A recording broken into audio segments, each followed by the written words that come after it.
Lok Sabha seat से कांग्रेस प्रत्याशी मोना सुस्तानी ने सोमवार को जिला निर्वाचन अधिकारी निधि निवेदिता के समक्ष अपना पर्चा दाखिल किया। मोना सुस्तानी के पर्चा दाखिल करते समय उनके साथ पूर्व मुख्यमंत्री दिग्विजय सिंह, नगरीय प्रशासन एवं जिला प्रभारी मंत्री जयवर्धन सिंह, ऊर्जा मंत्री प्रियव्रत सिंह खींची, पूर्व सांसद नारायण सिंह आमलाबे, सुसनेर विधायक राणा विक्रम सिंह सहित आदि कार्यकर्ता मौजूद थे। इस अवसर पर पूर्व मुख्यमंत्री दिग्विजय सिंह ने मंगल भवन पर सैकड़ों कार्यकर्ताओं के साथ जनसभा को संबोधित करते हुए कहा कि राघोगढ़ के किले में जाकर देखो वहाँ कितने मंदिर है। 6 महीने नर्मदा किनारे पैदल चला हूँ। गोवर्धन जी की परिक्रमा 4 बार मैंने नंगे पैर की है।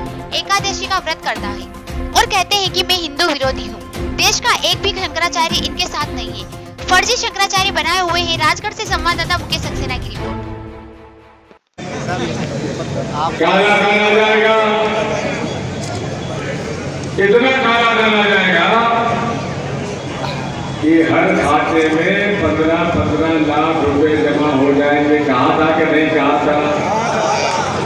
अच्छा बताओ, कितने लोगों के खाते में 15 लाख रुपए है? बताओ। अच्छा, जिनके खाते में नहीं आया उन्होंने तो हाथ नहीं उठाया।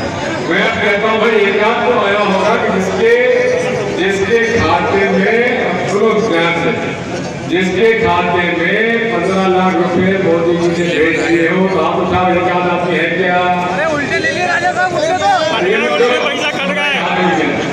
अभी मैं ईट फेरी का था बहरसिया में, आया नीरव मोदी के, तो मैंने पूछा कि भाई कोई है जिसके खाते में 15 लाख रुपए है? तो एक लड़का गुलाबी शर्ट करके खड़ा था कि साहब मेरे खाते में आ गए 15 लाख रुपए। मैंने कहा तो जब मैंने भाई से पूछा मेरा खाता नंबर बता दिया कि साहब खाते में नहीं आए, लेकिन उन्होंने सर्जिकल स्ट्राइक करके 15 लाख रुपए हमारे खाते में भेज दिए। इनसे बड़ा झूठा कोई पैदा हुआ है क्या आज तक? बताओ। मोदी जी से बड़ा झूठा और प्रांत में मामा जी से बड़ा झूठा पैदा हुआ है ना होगा। ये झूठ बोलकर लोगों को गुमराह करके देश में हुकूमत जिन्होंने चलाई,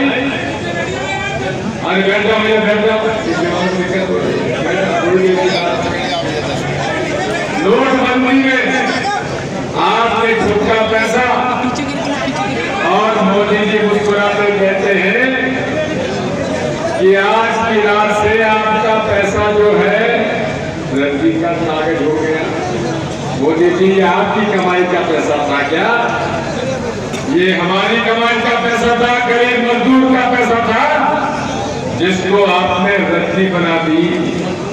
और 1,000 रुपए बदलने में 20 से 25% की दलाली आप लोगों ने खाई।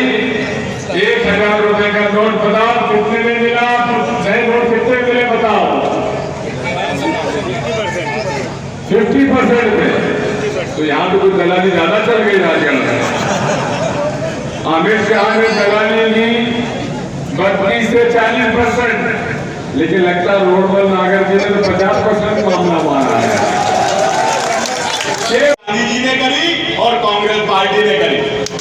मुझे ये समझ में नहीं आता साथियों कि भारतीय जनता पार्टी की जो सरकार है पिछले 5 साल की अपनी उपलब्धियों पर वोट क्यों नहीं मांगती? ये वोट मांगती है आतंकवाद के नाम पर, ये वोट मांगते हैं धर्म के नाम पर ये बात नहीं कहते कि 5 साल पहले हमने आपसे वादा किया था कि विदेशों का काला धन देश में लाएंगे और देश का काला धन जमा करवाएंगे, वो एक भी काम नहीं हुआ। आतंकवादी घटनाएं हमारे बीच में, आतंकवादी घटनाएं पिछले 5 साल में बढ़ी। सेना के बड़े बड़े इंस्टॉलेशन पर हमले हुए, पुलवामा में 40 हमारे जवान शहीद हुए, उस बारे में मोदी जी बात नहीं करते। और ये गलतियां क्यों हुई? आखिर हमारे क्या कारण रहे इनकी सरकार के? तो मजबूत व्यक्ति थे, इनकी 56 इंच की छाती थी, छाती से ही आतंकवादियों को डर जाना चाहिए था। पर साथियों बात यह है कि विचार करें, आज जो आपके सामने राजगढ़ में चुनाव हो रहा है, न सिर्फ दिल्ली का हो रहा है, पर अगर आप मान के चलें तो हमारे प्रदेश में 15 साल के बाद सरकार बदली।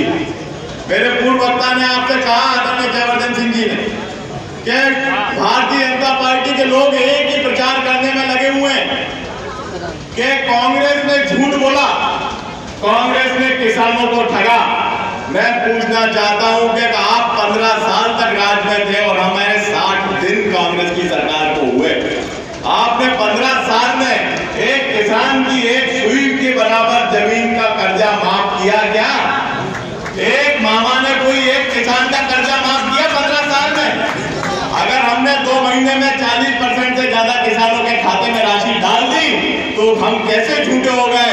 हमने 2 महीने में अगर 40% किसानों के खातों में राशि पहुंचाई है तो हम आपको विश्वास दिलाते हैं कि आचार संहिता हट जाए, 100% किसानों के खातों में 6 महीने के अंदर राशि पहुंच जाएगी। ये नहीं आई है। आपके सामने प्रभारी मंत्री खड़ा है, आपके सामने ऊर्जा मंत्री खड़े हैं, आपके सामने दिग्विजय सिंह जी विराजमान है। हम सब आपको आश्वासन देते हैं कि एक किसान जिसने हरा फॉर्म भरा था, जिसने सफेद फॉर्म भरा था, जिसने गुलाबी फॉर्म भरा था और जिसके खाते राष्ट्रीय बैंक में है, चाहे वो SBI हो, पंजाब नेशनल बैंक हो, चाहे बैंक ऑफ बड़ौदा हो, चाहे बैंक ऑफ इंडिया हो, चाहे ग्रामीण बैंक हो, अगर आपने फॉर्म भरा था तो 101% आपके खाते में पूरे पैसे दिए जाएंगे। चुना है पार्टी में देख रहे हैं, छोटे कार्यकर्ताओं को भी अवसर प्रदान किए जाते हैं। उसका एक मैं भी उदाहरण बन गई हूँ। ये अवसर आया है क्यों? ये अवसर आया है आदरणीय श्रद्धेय हम सबके नेता, हम सबके आदरणीय, हम सबके मार्गदर्शन परम सम्मानीय आदरणीय राजा साहब जैसा आदर्श व्यक्तित्व के बिना यह संभव नहीं था। राजा साहब का जिस तरह से आशीर्वाद छोटे छोटे कार्यकर्ताओं को प्रदान करते हैं, उससे सभी लोग हम लोग परिचित हैं। मैं बहुत ज्यादा बात ना करूंगी, मैं सिर्फ आपसे कहना चाहूंगी कि 3 पीढ़ियां हमारी आपकी सेवा करती आई हैं। आदरणीय भगत साहब जी पटेल साहब, आदरणीय बाबू जी, और मैं भी लगातार 20 साल से आपके बीच में हूँ। आधी रात को भी आप आवाज देते हो, आप खुद गवाह और उठ के खड़ी हो जाती हो आपके बीच में।